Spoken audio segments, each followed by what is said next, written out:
모든 것은 마음에 근거하고 마음을 근본으로 하며 마음에 의해 모든 것이 만들어진다. 마음속으로 좋은 생각을 하면 좋은 말을 하게 되고 착한 행동을 하게 된다. 당연히 행복한 일만 생긴다. 마치 형상을 따르는 그림자처럼 법구경, 대구, 이 이야기 모든 것은 마음에 근거한다. 어느 도성에 4명의 아내를 둔 장자가 살고 있었다. 첫째 아내는 남편이 가장 사랑하는 사람이다. 남편이 가장 사랑하는 아내로 앉거나 서거나 일하고 있을 때나 쉬고 있을 때도 잠시도 떨어져 있지 않을 만큼 사랑하는 아내이다. 매일 목욕을 시켜주고 머리를 빗겨주고 추우면 옷을 입혀주고 먹고 싶은 것이 있으면 다 먹여주었다. 또 가고 싶은 곳이 있다고 하면 어디든지 데려갈 만큼 소중히 아끼는 아내이다. 둘째 아내는 사람들과 다투는 등 대단히 애를 써서 얻은 아내이다. 늘 곁에 두고 다정하게 대화를 나누는 사이지만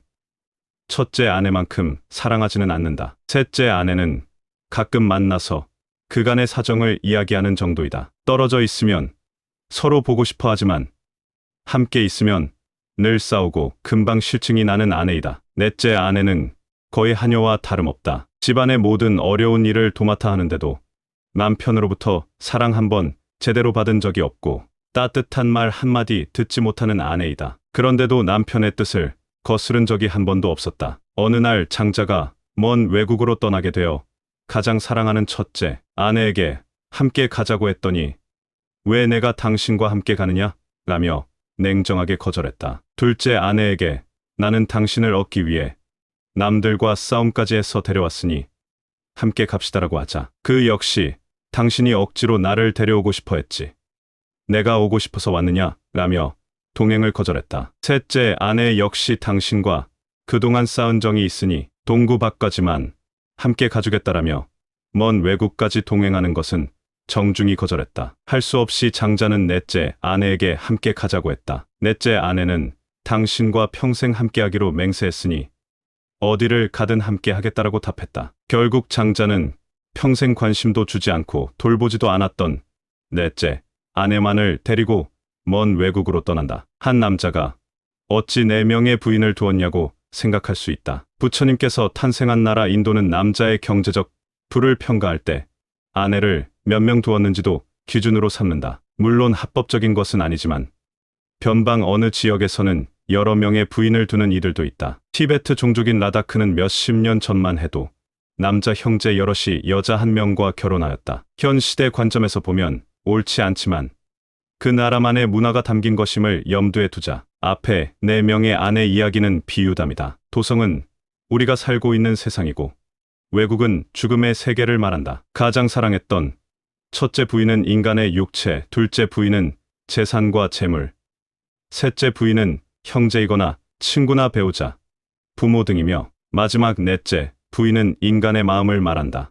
가장 중요하지만 홀대받는 것. 우리는 평생 육신에 엄청난 돈을 투자하지만 육체는 숨이 끊어지는 순간부터 썩기 시작한다. 또 아무리 수십억 재산을 갖고 있다고 한들 다 놓고 이승을 떠나야 한다. 또 평생을 사랑하고 아꼈던 가족, 친척, 친구들은 처음에는 그대의 죽음에 애달파하겠지만 시간이 지나면 잊어버릴 것이다. 나를 구성하는 물건과 사람들은 결국 영원히 함께하지 못한다는 뜻이다. 그런데 세상을 떠날 때 유일하게 함께하는 마음은 평생 살면서 가장 소홀히 다룬다. 마음을 살찌우는 것에 대해서는 모든 사람들마다 다르게 생각할 것이다. 불교에서는 이 마음 공부가 어떠하느냐에 따라 업이 형성되고 저장되어 다음 생으로 연결된다. 그 마음 공부가 잘 되었다면 해탈로 연결된다. 현대인의 삶에서 마음은 행복과 연결된다. 물질적인 것이든 명예이든 헛된 욕심을 내려놓고 바른 가치관으로 살고자 하는 참된 마음을 갖자. 이것이 앞에 아내 4명에 관한 이야기를 우리에게 전하고자 하는 인생 조언이 아닐까? 비울수록 채워진다. 사람들은 살면서 명예와 재산을 얻는 것을 큰 행운이라고 여기고 이를 얻었을 때 성공한 인생이라고 생각한다. 영혼을 끌어 모아 집을 사고 영혼까지 팔아 명예를 추구한다. 꿀벌은 하루 종일 이 꽃 저 꽃을 돌아다니며 꿀을 채취한다. 그 꿀벌은 생의 모든 것을 걸고 꿀을 모으기 위해 수고하는데 과연 누구를 위해 그런 고생을 하는 걸까? 우리 인생도 그런 것은 아닐까? 힘들게 쌓은 재산과 명예가 과연 누구를 위한 것일까? 이는 생명이 끝날 때까지 영원히 지속되는 과정일까? 남송시대 아범제라는 사람이 있었다. 당시 꽤 높은 관직에 있었던 인물이다. 이 아범제의 집 앞은 항상 그를 찾아오는 사람들로 문전성시를 이루었다. 이를 괴상하게 여긴 한 이웃이 물었다. 선생의 집은 언제나 사람들로 붐빕니다. 도대체 얼마나 많은 친구를 두셨기에 매일 집에 손님들이 그렇게 찾아오는 겁니까? 내게 찾아오는 것이요? 얼마 있다가 내가 관직을 잃고 나면 그때 나의 벗이 몇 명인지 알려주겠습니다. 아범제는 자신의 관직이 뜬구름 같은 것임을 철저히 파악하고 있다. 아범제의 답변에는 많은 뜻이 담겨 있다. 관직에 관심이 없거나 이익을 바라지 않는 사람이라면 과연 아범제의 집을 드나들었을까? 또한 아범제가 한 푼도 없는 알거지였다면 그의 주변에 사람들이 모여들었을까?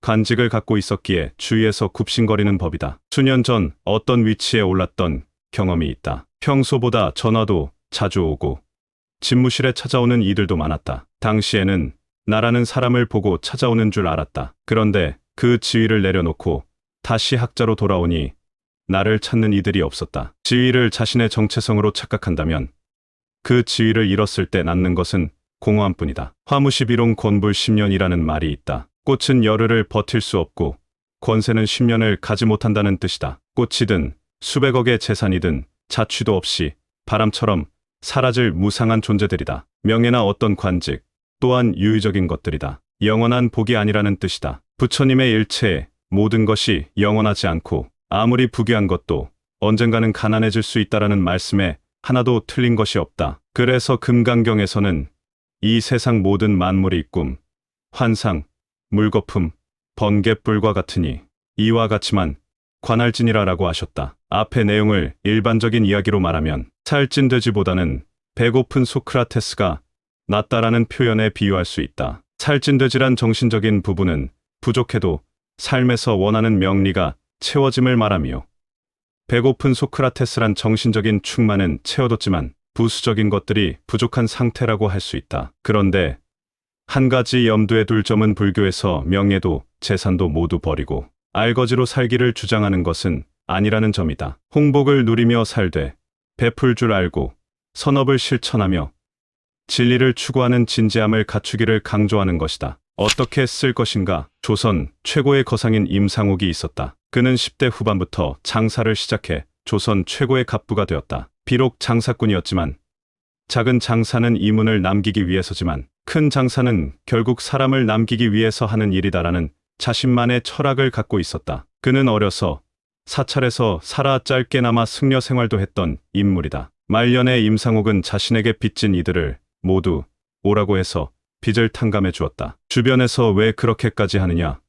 라고 물으니 그가 이렇게 답했다. 나는 그들이 없었다면 장사꾼으로서 성공할 수 없었을 겁니다. 애초부터 내 것이 아닌 물건을 그들에게 돌려주는 것에 불과합니다. 불교에서는 남에게 베푸는 것이 불자로서의 실천 항목 가운데 첫 번째이다. 먹고 살기 팍팍한 세상에서 베풀고 살라는 말이 현실과 동떨어진 말처럼 들릴 수도 있다. 모든 것을 남에게 베풀라는 말이 아니다. 주변인들의 공감하는 따스한 마음만 있어도 보시하는 일이라고 생각한다. 인도 마하트마 간디 이야기를 하며 이 글을 마치겠다. 간디가 여행할 때의 일이다. 그가 기차에 올랐을 때 급히 타면서 신발 한 짝이 플랫폼으로 떨어졌다. 그런데 이미 기차는 서서히 출발하기 시작했다. 간디는 지체 없이 나머지 신발 한 짝을 벗어 먼저 신발이 떨어졌던 곳으로 던졌다. 주위 사람들이 놀라 달려가서 주울 수도 있는데 왜 그랬냐? 하고 묻자 간디는 태연하게 대답했다. 신발 각각의 한 짝들은 쓸모가 없지 않습니까? 누군가 신발 한 짝을 주우면 쓸모가 없을 겁니다. 그런데 두 짝을 주우면 쓸모가 있지 않습니까? 가난한 사람이 죽는다면 더욱 뜻 깊은 일이지요.